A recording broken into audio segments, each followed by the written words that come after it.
Hey, I'm Nico from Licks of the Beast, and in today's video I'm gonna show you how to play one of the most awesome guitar solos in heavy metal history. Adrian Smith's legendary solo from Wasted Years. Wasted Years was released in September of 1986, and it was the first single from my favorite Iron Maiden album, Somewhere in Time. The song itself is exceptionally catchy with a great hooky riff, pensive lyrics, and a chorus that is impossible not to sing along to. The fact that it made it onto the album at all is a bit of a fluke, as Adrian apparently had no intention of bringing that song to the band.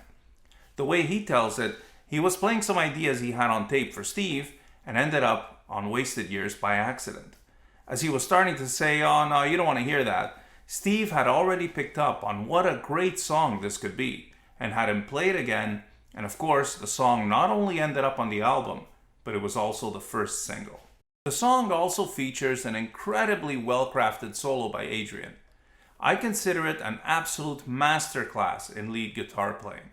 The pacing, the phrasing and articulation of the licks, the repeated motifs, and Adrian's tone and sense of melody, it's all top-notch stuff that any guitarist should study very carefully. There are some tricky bits in there, as well as some small but very crucial details that often get overlooked by guitarists who cover this solo. So I hope this video will be both interesting and helpful. As always, I'll break this one down phrase by phrase so that it's more manageable, but also so that it will help you understand how the solo is structured, because that is one of the keys to its brilliance. Alright, so with all that being said, let's get right to it.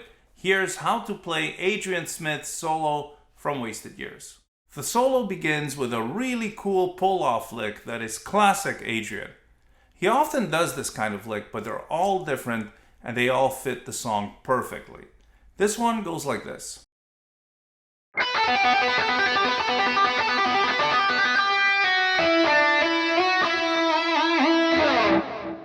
So it's a repeated motif, and you're only picking two notes.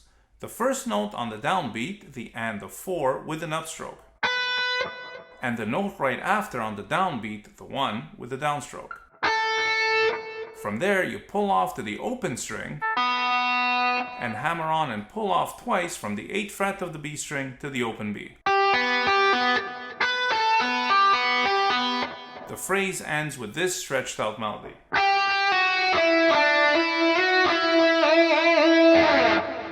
That is like pulling back the reins just a little before the next flurry.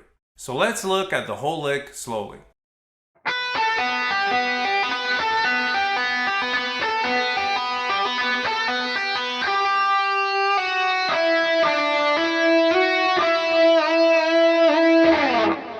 And one more time.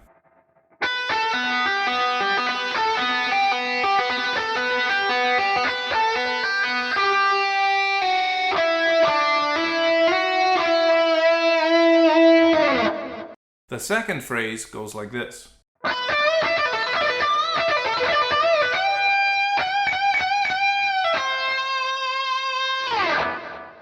See how again he slows it down at the end to keep your ear engaged? He gives you a repeated motif to get you hooked, and then he changes direction before you've had a chance to get too familiar with the pattern. Now let's do that slowly.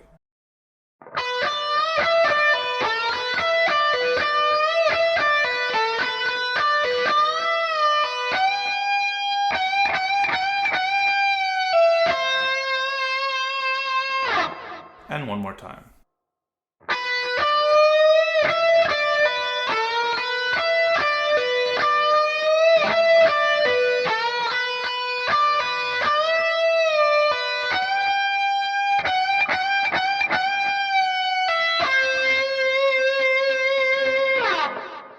This next lick is one that most people tend to play incorrectly. Sometimes I see something like this, which has most of the correct notes but not at all the same articulation. Or even this way, which is very close, but it is missing one very important element, the repeating G at the 15th fret. and that little extra note really makes the lick. To be honest, this lick confused me for the longest time until I made a point of watching Adrian play it very closely, especially his picking hand. So the reason for this lick is that it's a callback to the first phrase around the halfway point of the solo, essentially dividing the solo in two. This time we're playing higher up on the neck to give a slight sense of acceleration and forward momentum. So let's look at the articulation of the lick. Starting with your index finger on the 15th fret of the E string, pick that note with an upstroke. Then come down with a downstroke on the B string as you grab the 19th fret with your pinky. Release the pressure on the pinky as your pick continues to the E string. Finally, hammer on the 17th fret of the B string and release to the open string twice. Putting it all together, you have this.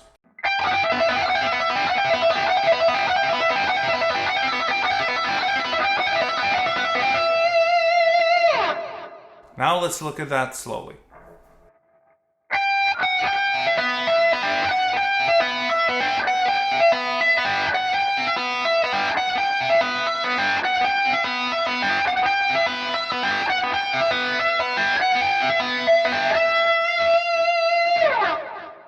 You'll hear a slight variance in some of the repetitions, and that's because he sometimes picks a bit harder on the downstroke, and that accentuates that high G note.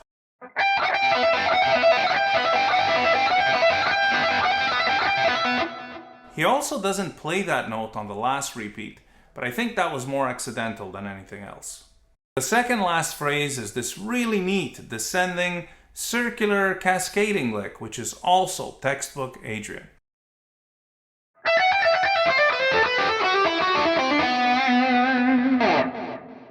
It's almost like a scale exercise in a way, as you're basically just going down the E natural minor scale. Here it is, slowly.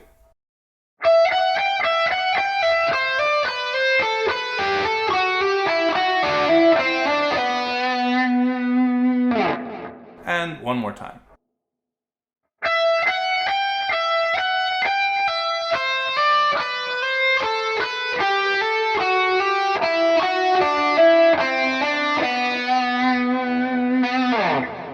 And that takes us to the end of the solo, and Adrian closes with another cascading circular scalar lick, only this time we're ascending instead of descending.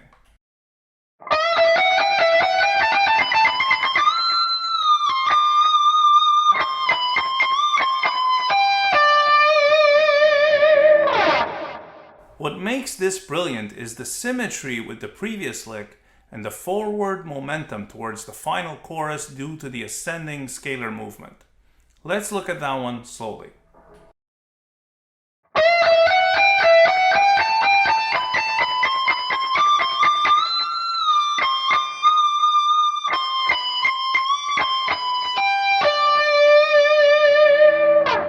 And one more time.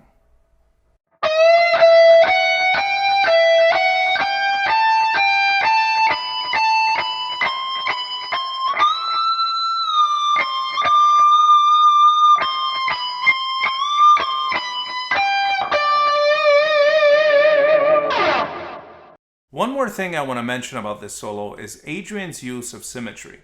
Now, I've been talking about symmetry lately between Adrian and Dave solos, and this is kind of a similar thing. When we break this solo down, there are 5 phrases or licks. That one cool lick that really stands out acts as a centerpiece that also divides the solo into 2 halves. The first half has 2 licks that are made up of a repeated motif, followed by a stretched out melody. The second half has 2 diatonic scalar licks, one descending and one ascending. That centerpiece lick is also a callback to the opening lick, only higher up on the neck to create the feeling of forward momentum. And this is the brilliance of Adrian Smith as a lead guitar player. Because he's also a very strong songwriter, he draws from compositional techniques in his solos as well as his songs, thereby making his solos actual songs within a song.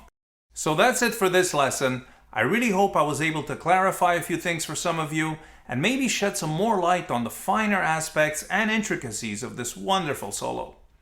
Please leave your questions in the comments, And as always, just a reminder to leave a thumbs up if you enjoyed this video, and do consider subscribing to the channel if you haven't already. Those are little things that you can do to really help this channel reach more Maiden fans.